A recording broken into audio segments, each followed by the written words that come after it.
If you were a turtle self-care influencer, you would talk about how this is not laziness laying around in the sun. This is important to help raise the blood temperature and raise the temperature of all the turtle's organs so that it can function properly and get food and go about its life activities.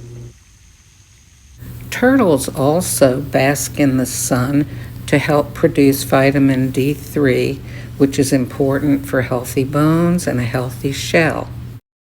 Laying out in the sun, the turtles can get their shells dried off, which helps to get rid of parasites.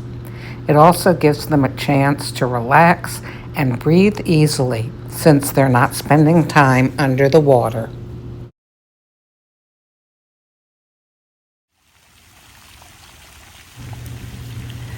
Not all parts of the spider web are sticky. The radials, those straight lines that radiate from the center of the web, are not sticky, and neither is the very center of the web. The spider walks on those areas, and it walks on its tippy toes so it doesn't stick to its own web. But all of those little connectors going round and round, those are the sticky part. You go to the market for food. The spider builds a web to catch its food. And if you look around carefully, you'll see all kinds of other things hiding in unexpected places. Here's a lizard, an anole. Some people call these chameleons because they can change color.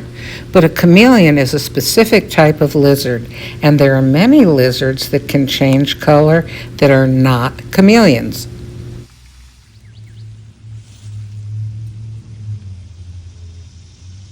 Okay, I am walking through spider webs here, being bitten by mosquitoes.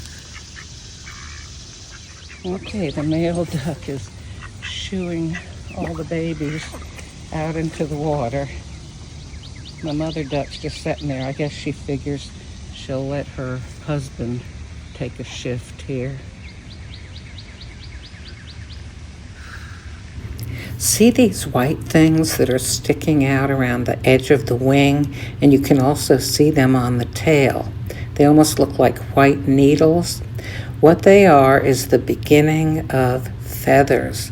They're the central vein of the feather. You know, that hollow part that runs up the center of a feather that people used to use like ink pens to write with? At this stage of development, that central vein is not hollow.